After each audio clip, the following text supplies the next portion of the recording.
Back to news. ఏపీలో రేపటి నుంచి ఉచిత ఇసుక విధానం అమల్లోకి రానుంది. తొలుత అన్ని జిల్లాల్లోని నిల్వ కేంద్రాల్లో ఉన్న ఇసుక డంపుల నుంచి ఇసుకను అందజేస్తుంది. ప్రభుత్వం ఎటువంటి రాబడి తీసుకోకుండా నిర్వహణ ఖర్చులు సీనరేజ్ మాత్రమే వసూలు చేసి ప్రజలకు అందజేయనుంది. ఇప్పటికే రాష్ట్రమంతటా 43 లక్షల టన్నుల నిల్వలు ఉన్నట్టు గనుల శాఖ అధికారులు లెక్క తేల్చారు. ఇదంతా రేపటి నుంచి అందజేయనున్నారు. సెప్టెంబర్ వరకు 3 నెలలకు 88 లక్షల టన్నులు అవసరం ఉంటుంది.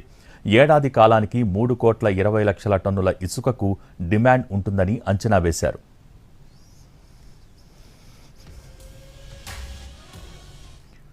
జిల్లాల్లోని నిల్వ కేంద్రాల్లో ఎంత మేరకు ఇసుక అందుబాటులో ఉందో కలెక్టర్లు ప్రకటించనున్నారు.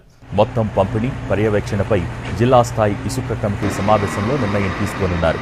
సీనరేజ్ కింద టన్నుకు 88 రూపాయలు తీసుకుంటారు. బోట్స్మెన్ సొసైటీల ద్వారా తవ్వించిన ఇసుకైతే అది ఉభయ గోదావరి, గుంటూరు జిల్లాల్లో మాత్రమే